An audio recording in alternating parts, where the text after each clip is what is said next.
Live TV where anything can happen, and sometimes it goes wrong. From shocking tragedies to jaw-dropping rescues, today we're looking into the 10 darkest moments in live TV history. What happens when the cameras keep rolling through chaos, danger, and heartbreak? Stick around, because these stories will leave you speechless. Niagara Falls Rescue.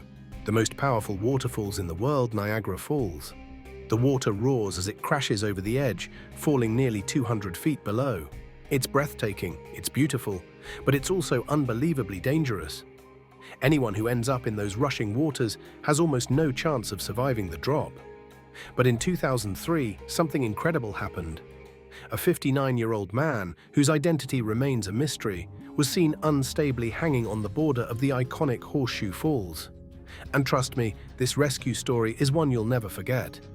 It started like any other day at Niagara Falls. Tourists were snapping photos, enjoying the view, when someone noticed something strange. There, right at the brink of the falls, a man was holding on for dear life. Panicked visitors called for help, and within moments, rescue teams were rushing to the scene. The water was freezing cold, and the current was ferocious. The man later said he managed to wedge his foot into a small crack in the rock, which kept him from being swept away completely. But he was exhausted, and it was clear he couldn't hold on forever. As firefighters and rescue teams arrived, they realized the situation was even worse than they thought. Powerful winds whipped through the area, making any rescue attempt even more dangerous. Still, they had to act fast. A rescue helicopter hovered above him, trying to drop a flotation device. But then, disaster struck. His foot slipped, and he was pulled closer to the edge. Somehow, and this is honestly unbelievable, with remarkable effort, he grabbed onto that very crevice using just one hand. His legs dangled over the edge as thousands of gallons of water rushed past him every second. A flotation device was finally dropped close enough for him to grab, and for a moment it seemed like he might actually be saved. But then he was dragged under an ice shelf near the riverbank. By this point, he had been in the freezing water for nearly 2 hours. He was weak, barely holding on. At this point, rescuers made a bold decision. Instead of hoisting him up by helicopter, one brave team member jumped into the icy water. He fought through the powerful current, reached the man, and successfully fastened a harness around his waist. And somehow the man found the strength to kick against the current while the team on the riverbank pulled with all their might. Finally, after what felt like an eternity, they dragged him to safety. Everyone was in shock. The rescuers themselves couldn't believe he had survived. Later, he shared the reason for his dangerous predicament. Earlier that day, he had lost a significant sum at the Seneca Nation Casino. And on top of that, he was deep in $600,000 worth of gambling debt. Overwhelmed and hopeless, he had walked to the falls. But somehow in those icy waters, a survival instinct kicked in. After the rescue, he repeatedly apologized to the team who had risked their lives to save him and thanked them over and over again for not giving up on him. Adelia Antonio de Cari. Imagine looking up into the sky and seeing something unbelievable. A man, floating thousands of feet above the ground, held up by hundreds of colorful helium balloons. It sounds like something out of a cartoon, like the beloved animated film Up, where Carl Fredricksen floated his house away using balloons. But believe it or not, something similar happened in real life, an astonishing sight that blurred the line between fiction and reality. But what if I told you there was another balloon story, one that happened a year earlier in April 2008? This story wasn't a hoax. It was very real, and sadly, it didn't have a happy ending. The story begins with Adelia Antonio de Cari, a 41-year-old Brazilian priest with an adventurous spirit and a big dream. Cari wanted to break the world record for cluster balloon flight, basically, flying high into the sky while tied to hundreds of helium balloons. At that time, the benchmark was 19 hours, and Cari had previously tried once, lasting only 4 hours on his initial attempt, and reached an impressive 177,000 feet using 600 balloons. But Cari wasn't done yet. This time, he planned to go all out with 1,000 balloons. Equipped with food, water, a mobile phone, a GPS tracker, a two-way radio, and a parachute, he was prepared for any unexpected turn of events. On April 20th, 2008, he tied the balloons to a chair, took his seat, and floated into the sky. It wasn't just about breaking a record, it was also about raising money for his parish and supporting truck drivers in need. But despite all his careful planning, there was one major blunder occurred when Cari realized he didn't know how to use his GPS. That tiny detail would prove to be a fatal mistake. Just 20 minutes into his flight, he radioed air traffic controllers asking for instructions on how to use the device. You could already sense the worry in his voice. He was worried about the possibility of the Brazilian Navy tracking him down. But without knowing how to operate his GPS, Cari was essentially flying blind. As time went on, things got worse. Cari started drifting off course, far from his intended route. Without GPS, he couldn't tell anyone where he was. Eventually, he radioed in to report that he was losing altitude, but by then, the Navy had lost track of him entirely. There was no way to pinpoint his location, and Cari was completely alone in the sky. 8 hours into his flight, all communication stopped. Cari had vanished. Rescue teams sprang into action. Helicopters and airplanes scoured the skies and the ocean below, searching for any sign of the priest or his colorful cluster of balloons. Days passed and hope began to fade. 2 days later, someone reported seeing colored balloons floating in the ocean off the coast of Santa Catarina. Rescue teams rushed to the area, but again there was no sign of Cari. The search ended without success, and questions remained about his fate. It was suspected that strong winds had pushed him far off course, and most feared the worst. It wasn't until July, a few months later, that the tragic truth came to light. The remains of Cari were located in the ocean near Brazil's southern coastline. DNA tests confirmed his identity. And just like that, the mystery was over.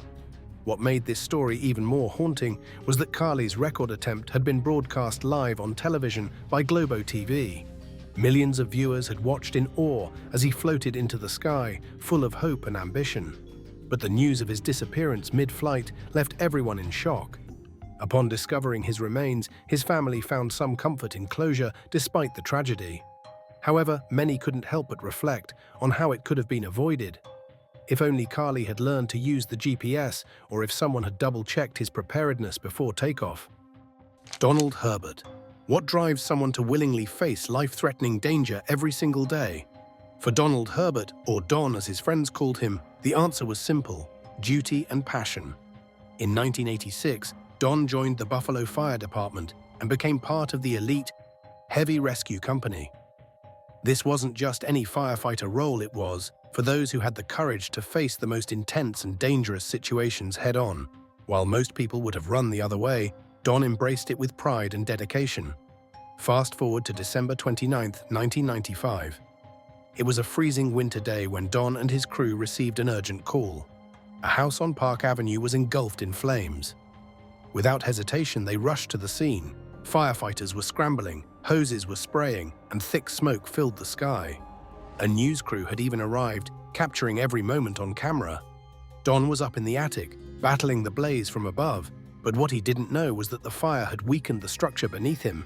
Suddenly, the roof gave way, and Don fell straight into the burning wreckage below.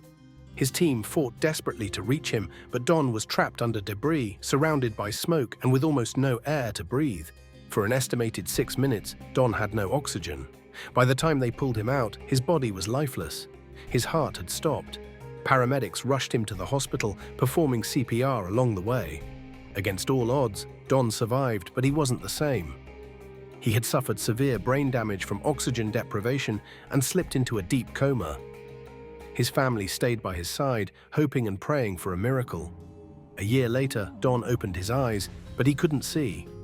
He couldn't speak clearly, he couldn't walk, and he barely recognized his loved ones. It was heartbreaking.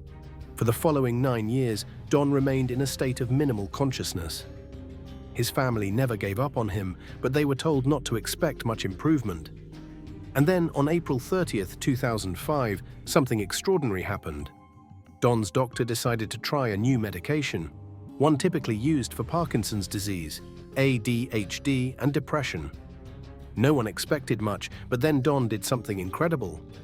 He woke up. Not only did his physical condition improve, but he also regained complete clarity of mind. The first thing he said was, "Where's my wife?" And for the next 14 hours, Don talked almost non-stop.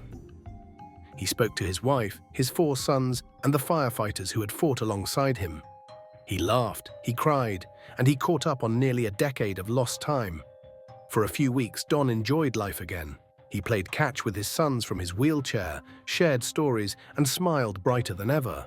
But tragically, this miracle didn't last. Slowly, Don slipped back into a semi-conscious state. A short time later, he developed pneumonia and spiked a 105-degree fever. His body, already weakened from years of battling injuries and illness, couldn't fight anymore. On February 21, 2006, Donald Herbert passed away. But Don's legacy didn't end there. He was honored at the National Fallen Firefighters Memorial in Emmitsburg, Maryland, while 2 of his sons became firefighters. The other 2 decided to work in law enforcement. Don's story was so powerful that a book was written about him, The Day Donnie Herbert Woke Up. It captures his fight, his family's love, and the unbelievable day when, against all odds, Don came back. Albert Dryden. What happens when a long-standing feud turns deadly? In June 1991, Harry Collinson, a 46-year-old chief planning officer for the Durham Side District Council in County Durham, England, faced a confrontation he could never have anticipated. Harry's job was clear but challenging: enforce building rules and ensure illegal structures were addressed. But one man, Albert Dryden, wasn't interested in playing by the rules. He had built unauthorized structures on his property, and Harry was assigned to either ensure permits were obtained or have the buildings demolished. So who was Albert Dryden? Born into a family of 8 children, Dryden was described as a loner with a vivid imagination. He struggled academically but had one undeniable passion: firearms. At just 11 years old, Dryden bought his first unlicensed gun, an antique World War I firearm. Finding ammunition for such an old weapon was nearly impossible, so he began making his own bullets. By 17, police raided his home and discovered multiple illegal firearms, marking the start of a concerning pattern. In the 1960s, Dryden got into trouble for firing homemade rockets and threatening local farmers.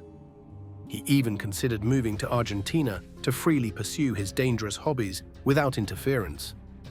By 1982, Dryden had lost his job and rented land in Bushfield, where his behavior grew more erratic. He dug a massive pit and started building a structure underground. His excuses kept shifting. First, it was a home for his elderly mother, then a nuclear fallout shelter, and finally a cowshed. None of these explanations added up. After his mother passed away, Dryden became even more hostile.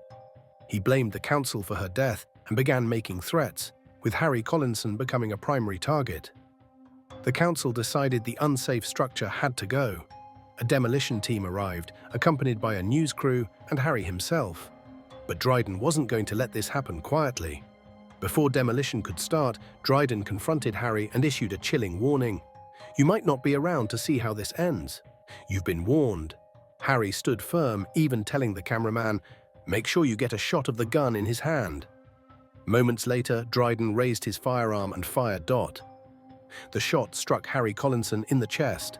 Panic followed. People ran for cover as Dryden continued firing. Police arrived and Dryden retreated into a caravan on his property. The standoff was tense.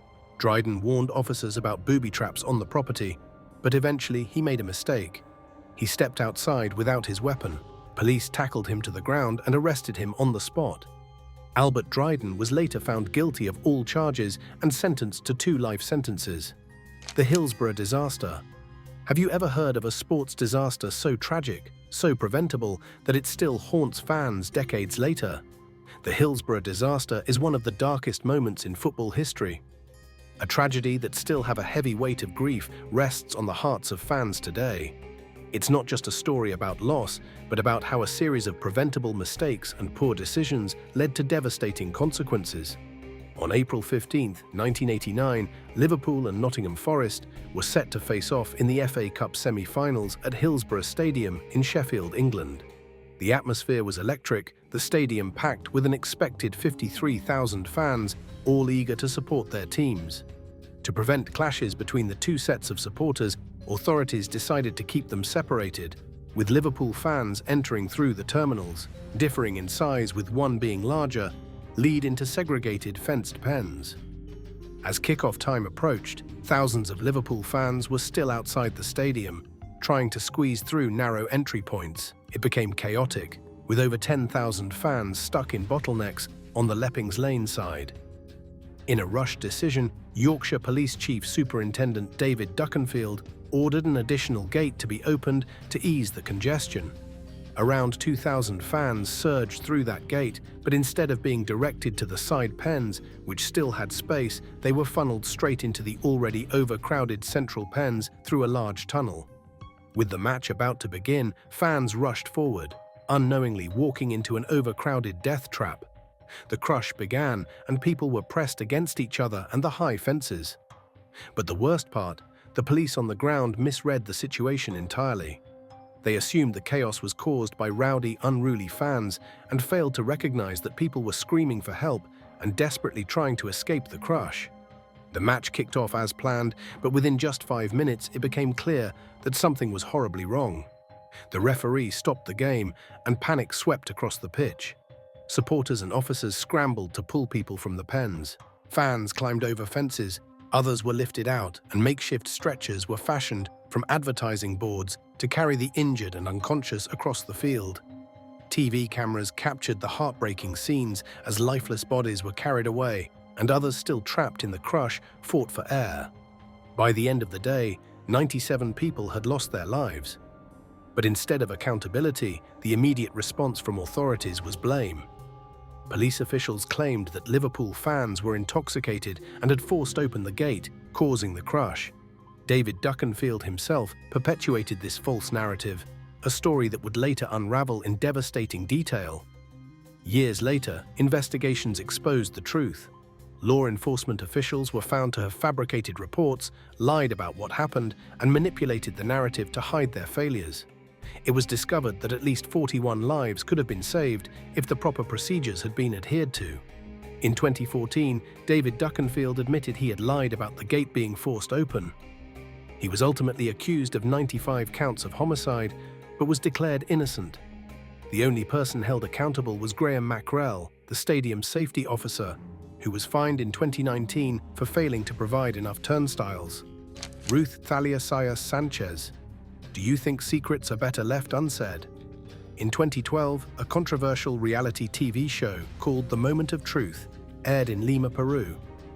The show had already gained popularity in other countries, and now it was Peru's turn to dive into its dramatic format.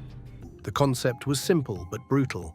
Contestants would sit on a stage, hooked up to a polygraph machine, and answer 21 personal and often humiliating questions. Their families and loved ones were sitting in the audience, watching every moment unfold. If they told the truth, they could walk away with a life-changing cash prize. But was the truth worth the price? Enter Ruth Sanchez, the very first contestant on the Peruvian version of the show. On July 7, 2012, Ruth sat in the hot seat with her parents, watching from the audience. They believed she worked at a call center. But the first question cut straight to the core. Do you think your parents would still be proud of you if they knew what you did for a living? Ruth hesitated, clearly uncomfortable, but she decided to be honest. In front of millions of viewers, she revealed that as a nightclub hostess, she occasionally accepted compensation for more private engagements. You could feel the tension in the air as her family sat in stunned silence. But Ruth wasn't done. As the questions got harder, her determination grew stronger. She admitted that her relationship with her boyfriend, Russell Romero, wasn't genuine. She remained with him until a better option appeared. In the end, Ruth walked away with $25,000, a life-changing amount in Peru. At that moment, it might have seemed worth it, but the fallout from her confessions was far from over. 2 months after the episode aired, Ruth was found dead in a well on the outskirts of Lima. An autopsy revealed she had been poisoned and strangled. The prime suspect, her boyfriend, Russell Romero. Romero eventually confessed to the crime. He admitted to drugging Ruth with sleeping medication before ending her life with the help of a family member. While his exact motive wasn't fully confirmed, many believe he was humiliated by her public confessions on the show. Others speculate he felt entitled to a portion of her winnings. The tragedy left everyone asking, was the prize worth the cost? The Zuka Park disaster moments on live TV leave an unforgettable mark, and this story is one of them. Between 1994 and 2001, Brazil had one of the most popular children's shows on TV called Zuka Park, hosted by the charismatic Zuka, a model, actress, and singer. The show was bright, colorful, and packed with fun games, music, and even cartoon segments. Kids loved it, and it quickly became a staple in households across the country. But on January 11, 2001, everything changed in the most terrifying way imaginable. The show was being filmed live, with a packed studio audience of kids and their parents. Zuka was in the middle of a lively musical performance, surrounded by dancers and colorful props. At the center of the stage stood the iconic spaceship prop, a huge structure that Zuka would emerge from at the start of each show. Unbeknownst to everyone, a short circuit had started a small fire inside the spaceship. A stagehand noticed the smoke and rushed in with a fire extinguisher, but it was already too late. Within moments, the small fire turned into a raging inferno. Flames shot up, plastic props began to melt, and smoke filled the air. Zuka and her dancers ran for safety, while the audience scrambled to escape. The fire spread with terrifying speed, consuming the stage in less than a minute. Cameras kept rolling, capturing the chaos and panic as families fought to find their way out. Amazingly, no one died in the fire. 4 people were treated for burns, and several others suffered from smoke inhalation. But thanks to the bravery of Leonelson, Zuka's bodyguard, and the show's resident clown, many were pulled to safety. Both men suffered injuries during their rescue efforts and were later hailed as heroes. The aftermath of the fire left Zuka deeply shaken. She reportedly struggled with severe depression in the months that followed. She stopped performing for a while and took time to visit many of the families who had been in the audience that day. Although she eventually returned to the spotlight, Zuka Park was cancelled and never aired again. But the tragedy didn't stop there. Rumors began to spread. Some extremist religious groups started claiming that the fire wasn't an accident. They insisted that Zuka was involved in Satanism and had somehow summoned the fire through a ritualistic performance. Others even claimed she had been laughing while running from the stage. Of course, none of this was true. Video footage clearly showed Zuka panicking and running for her life, just like everyone else.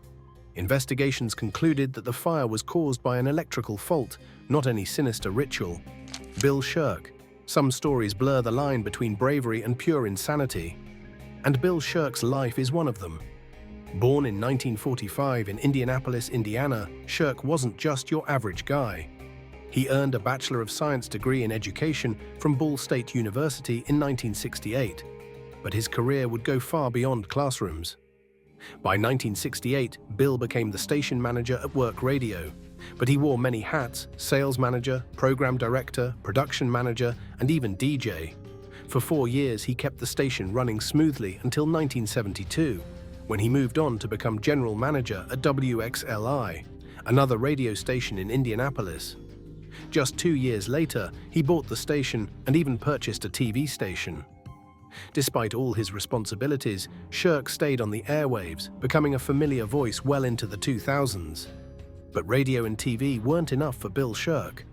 In 1976, he began a second career as an escape artist, following in the footsteps of the legendary Harry Houdini. And he wasn't just good, he was record-breaking good. Between 1976 and 1980, Sherk set 8 world records, including the fastest escape from a straitjacket in under 5 seconds and the fastest escape from a jail cell. One of his most memorable stunts happened in 1977 when he performed an escape to raise money for charity in Marion County. Sherk was buried alive with a python, 2 tarantulas, and a rattlesnake. Yes, really, for 79 hours. The stunt raised $10,000 and even caught the attention of President Jimmy Carter, who made a personal donation. Sherk also starred in a movie called The Escapist, playing a radio station owner fighting off a corporate takeover. While the plot was fictional, the stunts were very real. In one jaw-dropping scene, he escaped from a straitjacket while dangling 1,600 feet above the ground from a helicopter. Throughout his career, Sherk performed some of the most dangerous stunts ever attempted. He was buried alive successfully 10 times, narrowly avoided being run over by a speeding train, and even ran with the bulls in Pamplona while wearing a straitjacket. But here's the twist: he hated every second of it. Sherk confessed that he never relished the danger and only took on the risky stunts to promote his radio and TV stations. But in 1992, Bill decided to attempt his most dangerous stunt, yet a live burial escape in front of TV cameras.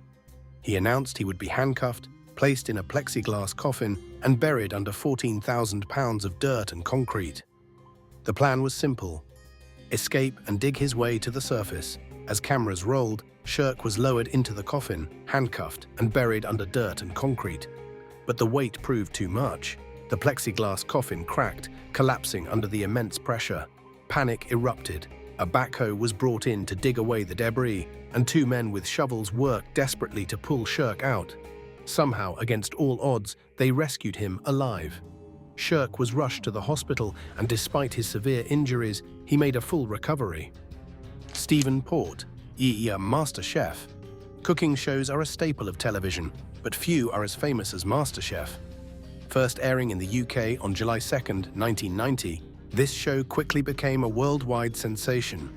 Amateur chefs from all walks of life step into the kitchen, hoping to impress judges, win a cash prize, and claim the prestigious title of MasterChef champion.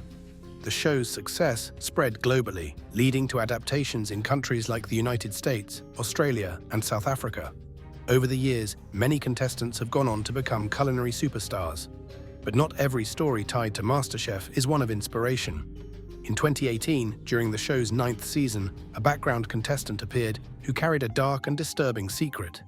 Stephen Port, a man who appeared harmless on the surface but was hiding a horrifying past. Born and raised in East London, Port was often described as quiet and isolated. He was bullied as a child and left school at 16. When his family couldn't afford to send him to art college, he trained as a chef instead. For years, Port worked behind the scenes in kitchens while living a reclusive life. He wore a toupee to hide his hair loss, a detail that became noticeable during his brief appearance on MasterChef. The reason? He hoped the wig would boost his confidence when he went out to nightclubs to meet other men. But beneath this mild exterior was a disturbing reality. Port lied about his life online, claiming he had served in the Navy, attended Oxford University, and worked as a special needs teacher. In truth, he was living a double life. On June 17, 2014, Port met 23-year-old Anthony Woolgate. Using sleep medication, he incapacitated Woolgate and tragically ended his life. Port anonymously called for an ambulance, but it was too late to save Anthony. Over the next year, Port continued his horrifying pattern. His next victim was 22-year-old Gabriel Cari, followed by 21-year-old Daniel Whitworth and 25-year-old Jack Taylor. Cari and Whitworth were found in St. Margaret of Antioch Cemetery, while Taylor's body was discovered nearby. In 2015, Port was arrested and charged with 4 murders, 10 instances of poisoning, and several additional serious offences. His not guilty plea was rendered irrelevant by the overwhelming evidence against him. He received a life sentence without any chance of parole and remains incarcerated at HMP Belmarsh Prison in London to this day. Shannon Stone. A day at the ballpark should be filled with excitement, cheering for your team, and making unforgettable memories. But for 39-year-old firefighter Shannon Stone, what started as a special outing with his son turned into a heartbreaking disaster. It was July 7, 2011, and Shannon and his 6-year-old son, Cooper, were on their way to Rangers Ballpark in Arlington, Texas. They were there to watch the Texas Rangers take on the Oakland Athletics. Cooper was thrilled he had one goal that day: catch a foul ball as a souvenir. On their way to the game, the father and son duo even stopped at a store to buy Cooper a brand new baseball glove. After taking their seats behind the left field wall, Shannon, wearing his blue Rangers cap and white shirt, was eager for a great day with his son. During the second inning, Connor Jackson hit a foul ball that bounced off the wall and rolled toward Josh Hamilton, the left fielder for the Rangers. Seeing the ball in play, Shannon called out to Hamilton, asking if he could toss the ball up so he could give it to Cooper. Hamilton smiled, grabbed the ball, and tossed it toward Shannon, but the throw fell just short. Shannon leaned over the stadium railing to catch it, but in an instant, he lost his balance and he fell 20 feet, striking the concrete below with his head first. Nearby fans gasped, and one spectator, Ronnie Hares, desperately reached out to grab Shannon but couldn't stop the fall. The cameras caught the initial slip, but thankfully didn't show the tragic landing, as it happened behind the scoreboard. When emergency personnel arrived, Shannon was still conscious. His first words were about his son. "Please make sure Cooper is okay." At first, it seemed like he might recover. He was placed on a stretcher, and staff reassured him that Cooper would be taken care of. But tragedy struck again. On the way to the hospital, Shannon went into cardiac arrest, and despite every effort by paramedics, he was pronounced dead upon arrival. The news hit hard. Josh Hamilton, the player who had tossed the ball, was absolutely devastated. The entire Texas Rangers team struggled to process what had happened. Fans across the country started calling for changes. Some argued the stadium railings should be higher, while others thought the team should face consequences. But Shannon's wife, Susan Stone, took a different approach. Instead of blaming the team or Hamilton, she wrote heartfelt letters to Josh Hamilton and the Rangers organization, making it clear that no one was at fault. She encouraged them to keep throwing baseballs to fans, reminding them of how much joy those moments bring. In Shannon's memory, the Texas Rangers erected a bronze statue of him and Cooper outside the stadium. They also set up a memorial fund in his honor. Letters of support poured in from across the country, showing just how deeply the story had touched people. On a memorable day at the ballpark, Cooper Stone was given the honor of throwing the first pitch during a Rangers playoff game against the Tampa Bay Rays. As Josh Hamilton caught the pitch, he walked up to Cooper, wrapped him in a hug, and shared a quiet moment of connection. Share your thoughts below, and if you found this story eye-opening, don't forget to like, subscribe, and hit that notification bell for more real-life stories that prove truth is often stranger and scarier than fiction.